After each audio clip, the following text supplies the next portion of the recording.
વાતો કરતા હતા. હવે એકદમ આમ કરવા માંડ્યા એટલે સામે એક સેવક, જીરાજ શું થાય? એટલે કે માથું દુખે. દોડતો જઈને વૈદ પાસેથી પડીકી લઈ આવ્યો. એ કે આ લઈ લે. તો શિયાળાના દિવસો હતા, અંગીઠી સામે હતી. વલ્લભે અંદર પધરાવી તો ઓલાને ખોટું લાગ્યું કે દોડતો ગયો આવી ઠંડીમાં, વૈદ પાસેથી પડીકી લઈ આવ્યું અને અંગીઠીમાં નાખી સગડીમાં. વલ્લભે કીધું હવે સારું લાગે છે, સાબિત કરી દીધું કે અગ્નિ સ્વરૂપ છે. આવા કેટલાય દાખલા. અને છેલ્લે પણ સંન્યાસ ગ્રહણ કર્યો. કાશીમાં હનુમાન ઘાટ ઉપર 40 દિવસ સુધી મૌન વ્રત ધારણ કર્યું. અને ત્યાં અંગ્રેજ હતો, એણે લખ્યું કે એક તેજનો પુંજ ઉપર ગયો. એણે છેક લગી જોયું. તેજનો પુંજ એટલે અગ્નિ. અગ્નિમાંથી પ્રગટ થયા અને અગ્નિ સ્વરૂપે ગયા. આવા ઘણાય દાખલા. તો દામોદરદાસ સરસાની વલ્લભની સાથે એની છાયાની જેમ રહેતા. એણે ઠાકોરજી પુષ્ટ નથી કરાવ્યા. વલ્લભમાં અને વનમાળીમાં એને ક્યારેય ભેદ નથી લાગ્યો.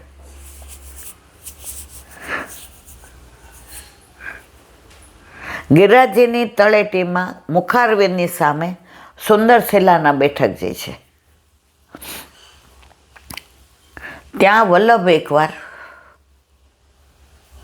દામોદરદાસની ગોદમાં પોઢ્યા હતા. જુઓ, ગોવિંદ ઘાટ ઉપર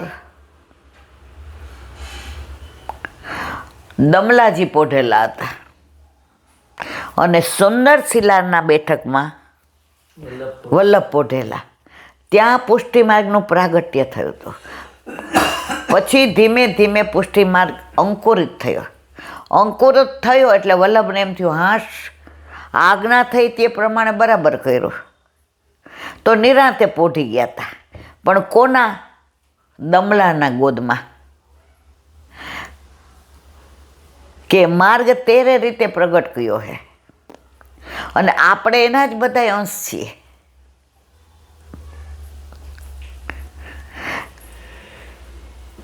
હવે ઠાકોરજી રોમઝોમ કરતા ઉપરથી પધાર્યા. દમલાજીએ જોયું કે મારા પ્રભુ પોયડા છે ને આ તો નટખટ નંદલાલ છે. હાથ કરી દીધા.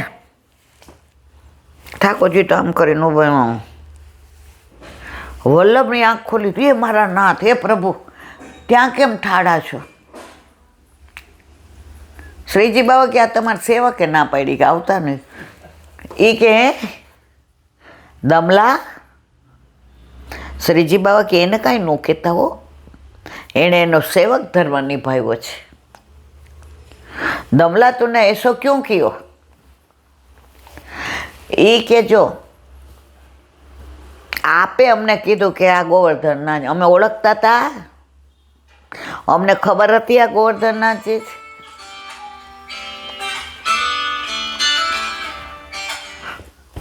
गुरु गोविंद दोनों खड़े, किसको लागू पाए? अरे बलिहारी गुरु आपने गोविंद दियो बताए. आपे कह્યું આ ઠાકોરજી છે. તો દાન વડો કે દાતા? એટલે મારા માટે તો આપ જ સર્વસ્વ છે. એ પ્રભુ છે ને તો આપ મહાપ્રભુ છો.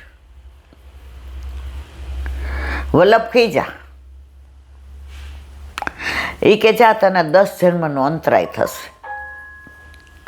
તો વલ્લભ સ્વધામ પધાર્યા પછી 10 જન્મનો અંતરાય દામોદરદાસજીને થયો. આવીને કે મારવાલા કેમ પધારવાનું થયું? મને કીધું હોત તો હું પર્વત પર ના આવત. વલ્લભ કે ગોદમાં બિરાજીને કે વલ્લભ મારે ગાય જોઈએ છે. ત્યાં તો સદુ પાંડે ને બધાય કહેવા હું લઈ આવું. વલ્લભ કે તો ત્યાં ન માગી લેત, મારી પાસે માગે છે. હવે હતું તો નહીં કાંઈ. વલ્લભ તો આજે સામગ્રી લઈ આવે, એ ધરે, પછી તો પાછા પરિક્રમા કરતા હોય, ક્યાં ભેગી લઈને ફરે. એટલે બીજે દિવસે પાછા લઈ આવે ને એ જ સ્વયં પાકી હતા. કોઈ દિવસ એમણે મુખિયા ભીતરિયા કે કોઈ વૈષ્ણવને પણ નથી કર્યા. બધું પોતે બનાવતા અને બધું પોતે પોતાનું કરતા અને ઠાકોરજીને ભોગ ધરાવતા.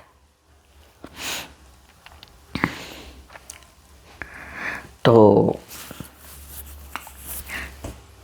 હાથમાં સંધ્યાવદન કરતા એની પવિત્રી હતી, એ સદુ પાંડેને દીધી. આ વેચીને ગાય લઈ આવું, મારા પ્રભુએ મારી પાસે માગ્યું છે.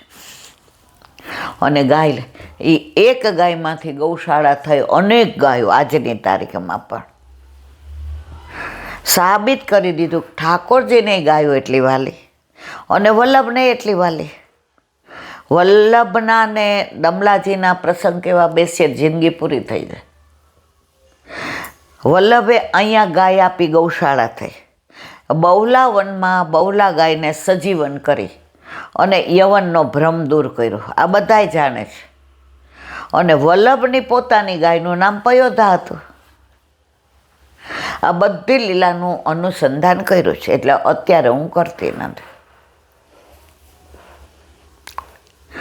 થોડી વાર થાય એટલે વલ્લભ બહાર આવે, દમલા પ્રભુ કી બાતે કીએ, કિતનો સમય બીત ગયો. દમલાજી કે હજી તો હમણાં જ કરી છે. પણ વલ્લભ ગુણાનું વાત કર્યા વિના એક પળ પણ રહી શકતા નહોતા.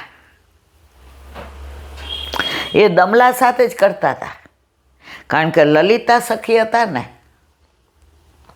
લલિતાજી મધ્યપાતી સખી.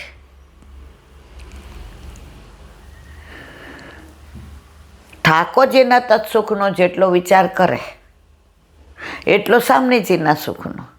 અને આપણે જે પાનની બીડી ધરાવીએ છીએ એ લલિતાજીના ભાવથી આવે છે. પરમ ચતુર સુજાન લલિતાજી. સેનનું એક કીર્તન આવે છે દૂધનું. દૂધ પીવત નાથ હસ હસ, દૂધ પીવત નાથ. હવે ઠાકોરજી બિરાજતા હતા અને લલિતાજી દૂધ લેવા ગયા. લલિતાજી એટલે દમલાજી, દમલાજી એટલે લલિતાજી. આવ્યા ત્યારે યાર રાધાજી સાથે હતા. યુગલ સ્વરૂપ રાજી થઈ ગયા. હવે પહેલાં કોને દઉં? ઠાકોરજીને આપું કે રાધાજીને? રાધાજીને માન કરતા વાર ન લાગે. લાડલી અચવાય પહેલે, પાછે આપ અઘાત.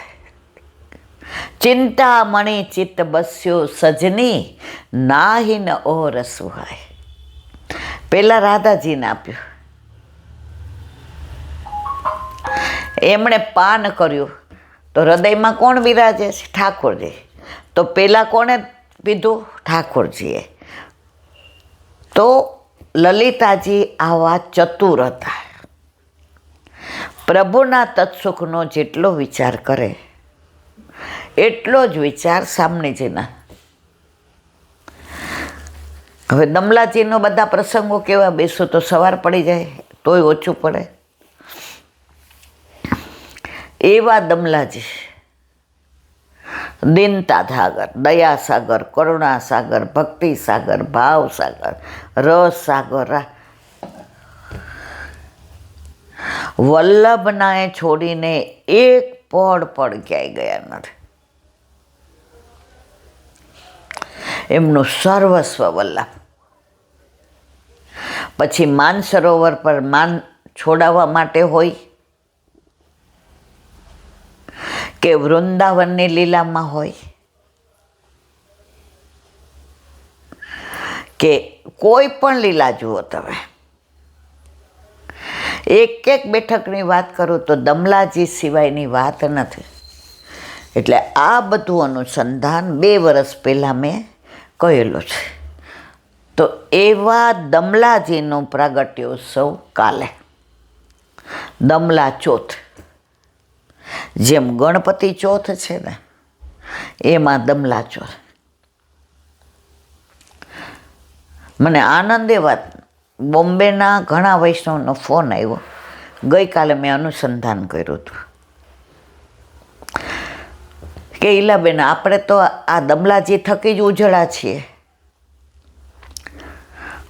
તો અમારે કાલે મુઠ્ઠી મગનું મનોરથ કરવું. વૈષ્ણવના મનોરથમાં શ્રેષ્ઠ મનોરથ હોય તો વૈષ્ણવને પ્રસાદ લેવડાવવાનો.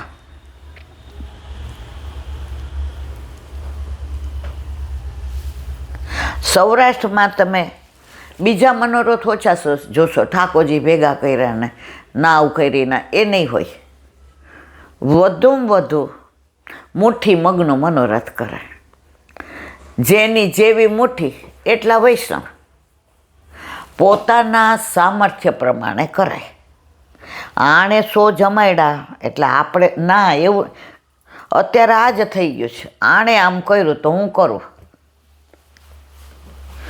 હવે આજે એક વૈષ્ણવનો ફોન આવ્યો તો એ કે અમારે 1 રૂમ રસોડું છે. તો ઈલાબેન 5 વૈષ્ણવ, મેં કીધું એક નહીં બોલાવો, એક કેવા આવે ને, એક 1000 હોય એ બિચારા. વાર્તા છે, ગુસાઈજી પાસે એક જણ આવ્યો, એ કે મારે 100 બ્રાહ્મણને જમાડવા છે. એ કે એક નામ બંધીને જમાડ વૈષ્ણવને, ખાલી નામનો જોઈ. એ કે 50ને જમાડવા છે, અરે 200ને જમાડવા છે. તો કે તું એક એવા વૈષ્ણવ જમાડ કે જે ઠાકોરજીમાં રત રહેતો હોય. છેટલે ઓલા કીધું 1000 એ કે એક તાપસીને જમાડ, 1000 બ્રાહ્મણને જમાડ્યા જેટલો. મેં કીધું મારા વાલા 5 નહીં તમે, એ કે હું એમ નહીં કહું કે મેં અમારા ઘરે પ્રસાદ લેવા આવજો. મેં કીધું તો જૂઠું થઈ જાય ને. એ કે અહીંયા અમારે મુઠ્ઠી મગનો મનોરથ છે, એટલે કે દમલાજીની વધાઈ ગાશું અને દમલાજીનું પેલું છે એ કે કરશું અને થોડો સત્સંગ સાંભળશું અને પછી કે મેં કીધું જો આ દમલાજીના ઉત્સવમાં આ વૈષ્ણવનો મુઠ્ઠી મગનો મનોરથથી મને બહુ આનંદ થયો. કારણ કે વલ્લભને મારા પ્રાણ થકી મને વૈષ્ણવવાલા, એનું પ્રગટ પ્રમાણ. રામાનંદ પંડિતને ત્યાં લઈને ગયા વૈષ્ણવને, તો સવારે ઉઠતા વેત રામાનંદ પંડિતે કહ્યું એની વહુને, એ કે આ બધું ગોબર લઈ લેજે, નહીં તો વલ્લભના વૈષ્ણવ લઈ જશે. વલ્લભે તરત ત્યાગ કરી દીધો. મને કીધું હોત તો વાંધો નહોતો, મારે વૈષ્ણવને કીધું. તો વલ્લભને વૈષ્ણવ આવા વાલા હતા. અને આપણે એમાં દમલા ચોથે મુઠ્ઠી મગનું મનોરથ કરીએ તો દમલાજી તો પ્રસન્ન થાય મારા વાલા, પણ એનાથી વિશેષ મારો વલ્લભ પ્રસન્ન થાય. તો ઘણું બધું દમલાજીનું એક ભગવદી હતા 60-70 વર્ષ પહેલાંના કે 40. એ દમલાજીની વાત નીકળે એટલે એની આંખમાં પાણી જ આવી જાય.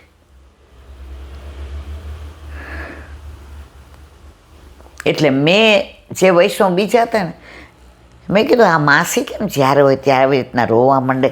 આપણે પુષ્ટિ માર્ગને જાણતા ન હોઈએ, ના હોઈએ, હજી આપણને સમજણ ન પડતી હોય, હજી આપણને ભાવના, સ્વરૂપ ભાવના, લીલા ભાવના, નામ ભાવના, ધામ ભાવના, ભાવ કાંઈ ખબર જ નહોતી પડતી. એ કે બેટા એ તને ખબર ન પડે. એ દમલાજીનો એટલો સરસ સત્સંગ કરે. રાતના અમે ઘણી વાર કે એને ઘરે જાય ને તો 8 વાગે પ્રસાદ લઈને બધાએ બેસીએ તો 12:30 સુધી કે સત્સંગ કરે ને પછી ન કરી શકે. નહીંતર એટલું બધું જાણે જ કે સવાર સુધી કરે, પણ એનું હૈયું ભરાઈ જાય કે દમલાજીનું સ્વરૂપ શું હતું અને વલ્લભને શું કરીને માનતા હતા. એમાં માનસરોવરમાં જે માન છોડાયું એ લીલા પ્રસંગ આવે ને ત્યારે તો એ કે આમ એનું સ્વરૂપ ફરી જાય. સાચું કહું, અહીંયા બેસીને ત્યારે મને આમાં કાંઈ ખબર, હું એમ કહું હા ત્યારથી જો બધું ઇન્ટરેસ્ટ લેવા માંડી હોત ને, પણ જેટલો અધિકાર હોય એટલો જ મળે મારા વાલા. દામોદરદાસ 4 ભાઈઓ હતા, 3 આવ્યા શરણે. એ મારો અધિકાર આ રહી રહીને હશે મારા વાલા. ત્યાં સુધી હું ને મારો સંસાર, મારું ઘર ને મારું વર ને મારા પૈસા ને બસ મારી જિંદગી પહેલાં 15 વર્ષ એમાં જ ગઈ. મારું ઘરનું ઘર કરવું છે, એમાં ને એમાં 15 વર્ષ ગુમાવ્યા. અને પ્રભુ પધાર્યા ત્યારે ડોબીને ખબર પડી કે ઘરનું ઘર તું ન કરી શકે. પ્રભુ પધાર્યા અને 2 મહિનામાં એવો બંગલો થયો કે બધાય મોઢા માંગડા નાખી ગયા. લે કેવામાં રહેતા હતા ને ક્યાં પહોંચી ગયા. પણ આ વસ્તુ પહેલાં નહોતી સમજાતી. સમજાય ત્યારે મોડું, પણ કંઈ વાંધો નહીં. વલ્લભે કીધું છે જાગ્યા ત્યાંથી સવાર. ભૂતકાળમાં જઈને ટાઈમ બગાડવાનો નહીં. ગોઘાટ પર સુરદાસજી શરણે આવ્યા વલ્લભના. બ્રહ્મ સંબંધ દીધું. ભાગવતની 10મ સ્કંદની અનુક્રમણિકા સુરદાસજીને બેને જ સંભળાવે છે. પરમાનંદદાસ અને સુરદાસ એને પુષ્ટિ માર્ગના જહાજ ગયા છે. પછી કીધું કચ્છું ગા, તો સુરદાસે ગાયું, હું એ પતિ તન કો ટીકો, માં જેમ હું એ જ. વલ્લભ કે એ सूर हो के काहे को गिज्ञात हो, તું પહેલા પતિ તન કો ટીકો હતો, હવે બ્રહ્મ સંબંધ લીધું, તારો પુનર્જન્મ થયો, હવે કુછ લીલા કી બાત કર. અને બ્રજમય પહર કે પૂત છેક ગોપીના ઘર સુધી પહોંચી ગયા. ત્યારે છેલ્લી 2 લીટી વલ્લભે ગાવી પડી. સૂર સબકી યહ ગતિ. વલ્લભ કે આ તો હમણાં બધું ઉઘાડું કરી નાખશે. જે બધાનો અધિકાર નથી, જે બધા ન સમજી શકે, વલ્લભે ત્યાંથી ટૂંકાવી દીધું. અને પછી તો સુરદાસજીના 1.25 લાખ પદો. તો આપણે એકવાર વલ્લભના થઈ ગયા ને મારવાલા, જેવા છીએ તેવા. કેવા સુકોના. આનું એક જે ખુમારી, બસ પહેલાં અમે બ્રહ્મ સંબંધ લીધું હતું, પણ અમને વલ્લભ કોને એ નહોતી ખબર. પહેલાંના વૈષ્ણવને સેવામાં જ આસક્તિ હતી, અને આ બધા સત્સંગ કરે. પણ ધીમે ધીમે ધીમે આ બધા માઇકમાં એનાઉન્સ કરીએ ને, વૈષ્ણવના ઘરે જઈએ ને, વૈષ્ણવનો સંગ થાય ને, આ પાઠમાં જઈએ તો ભગવદીઓ નાનો એવો પ્રસંગ કહે ને તો મને એટલો આનંદ આવે ને, હું એને મોઢા સામું જોઈને સાંભળું. તો ટીપે ટીપે સરોવર ભરાય. હજી ભરાવાનું જ કોઈ દી ને. પુષ્ટિ માર્ગમાં ક્યારેય તમે ભરાવ જ નહીં. પ્યાસા ને પ્યાસા જ રહે, તૃપ્ત ના તૃપ્ત, તમે અતૃપ્તિ જ રહે. જેટલું વધુ પીઓ ને એટલી વધુ તમને તરસ લાગે.